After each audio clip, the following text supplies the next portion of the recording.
In the last video, we showed the beginnings to The Legend of Zelda. We have arrived at the infamous split in the game Ocarina of Time. In this video, I'm going to describe the failed timeline, the one that causes the most confusion. Time travel is a sticky business. A lot of things happen, and each sequence needs to be followed carefully. We will start with Ocarina of Time. Link gathers the 3 stones and is given the Ocarina of Time by a fleeing Zelda. She instructs Link to go to the Temple of Time and use the Ocarina to open the Door of Time. Behind it is the legendary Master Sword, which also acts as a key to the Sacred Realm. As its rightful owner, the sword recognizes Link when he touches it. With all his might, he pulls the blade out of the pedestal of time, and this sends him to the Sacred Realm. The blade felt that his soul had not matured enough, and locked him for 7 years inside of the Sacred Realm, hidden away from Ganondorf. I could go on about the story of Ocarina of Time, but for all intents and purposes, we want to stop right here. One argument says this: when Link eventually arrives in the future, he leaves behind the world that I am describing. Soon, he will need to return to the past to acquire items and solve puzzles. When he does this, and returns to the future, and this is very, very important, you leave behind a past that is altered, and you cannot return to the unaltered past. What I'm saying is this: Link cannot go back to a time when he did not get the acquired items or solved puzzles. This is the supposed timeline where the failed timeline fits in.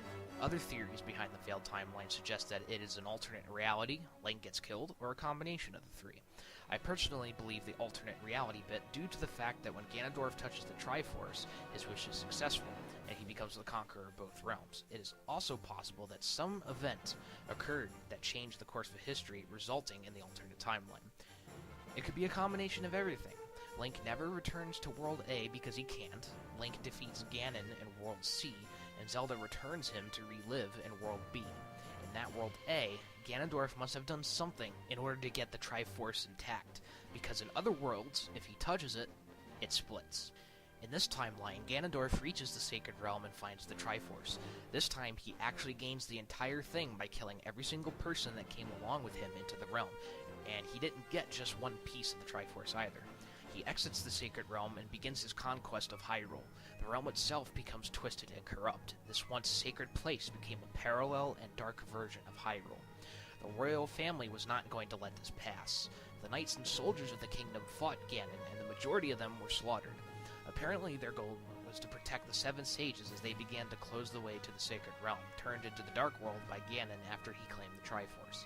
They needed to find the hero chosen by the goddess to wield the Master Sword, but they could not find anyone. Shortly after, the sages completed their seal and were able to suck Ganon and his minions into it. They closed the realm and hoped that the seal was permanent. These events foretell the next game, A Link to the Past. Hyrule entered a period of peace that lasted for about 2 or 3 centuries, until one day when everything began to go wrong again.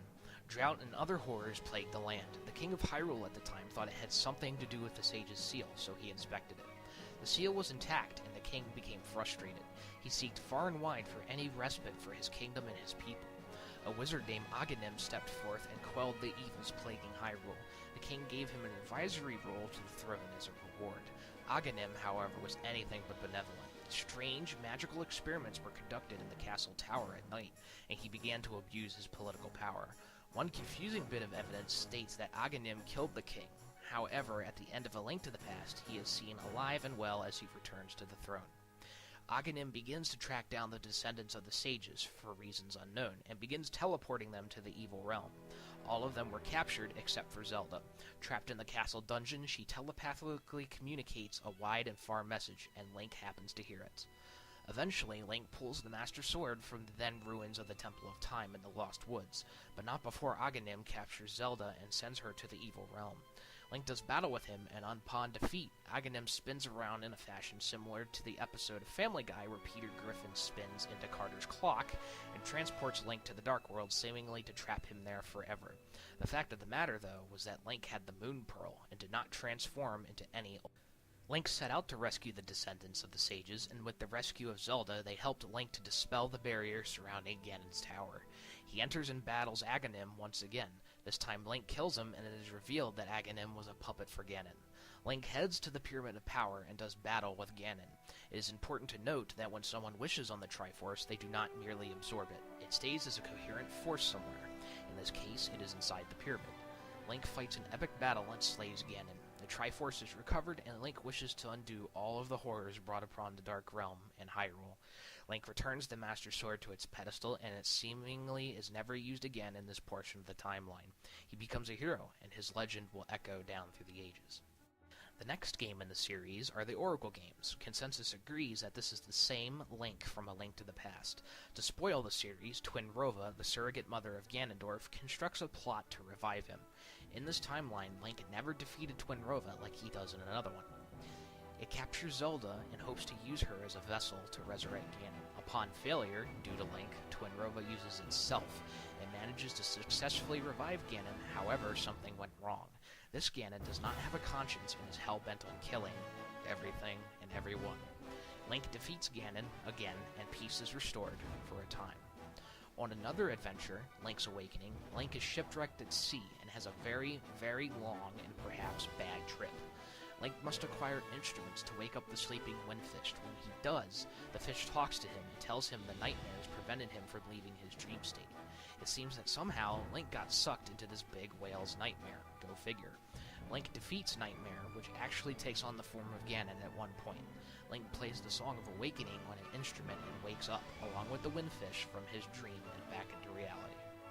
Era of peace arrived for the Kingdom of Hyrule for centuries, perhaps for 2 or 3. Sometime in the future, the current Princess of Hyrule, Zelda, fears that ancient legends will once again come true, and splits her portion of the Triforce into 8 separate pieces. What is not explained, however, is the fact that the Triforce split, meaning that someone attempted to wish upon it and it was rejected. Either this is true, or Zelda somehow dismantled the Triforce. I will explain in a little bit. Another problem arises, and it is not explained yet how Ganon was revived. He attacks Hyrule once again and captures Zelda. Zelda sent Impa out prior to find the hero of the goddess. Upon hearing this, Ganon was angry and sent a party out to stop her. Somehow, ironically, Impa stumbles upon Link, who defeats her pursuers. It was said that Ganon gained the Triforce of Power, indicating that he possibly touched the Triforce again and caused the unexplained split. I will again explain this a little further, because the next game in the timeline, The Adventure of Link, explains this mystery. Link set out to save Zelda and reconstruct the Triforce of Wisdom. Oddly, Link did not have the Triforce of Courage. We know this because of the next and final game in the timeline, The Adventure of Link. Link defeats Ganon and rescues Princess Zelda again. In The Adventure of Link, the story goes on to explain that the Triforce may not have split due to Ganon possibly touching it, but that the Triforce split long ago before the original Legend of Zelda game. Perhaps someone in the royal family made a wish upon the Triforce that was not accepted. This is supported by the naming of the time before Zelda 1 as the Triforce-using monarchy, as stated by Hyrule Historia. To safeguard the Triforce of Courage, the King of Hyrule hid it. The story says that the Prince of Hyrule hired a wizard to extract the information out of his sister, Princess Zelda. The king only told Zelda of the location of the Triforce piece because he could not trust his son, who was too ambitious. During the extraction process, the wizard died, and Zelda fell into a deep sleep for hundreds of years. In agony, the prince realized that he not only harmed his sister, but he would never gain the Triforce of Courage. Ganon's minions began to search for Link because they thought his ashes would revive their master. Link defeats them, like they had a chance, and arrives at the hidden location, a palace of the Triforce of Courage.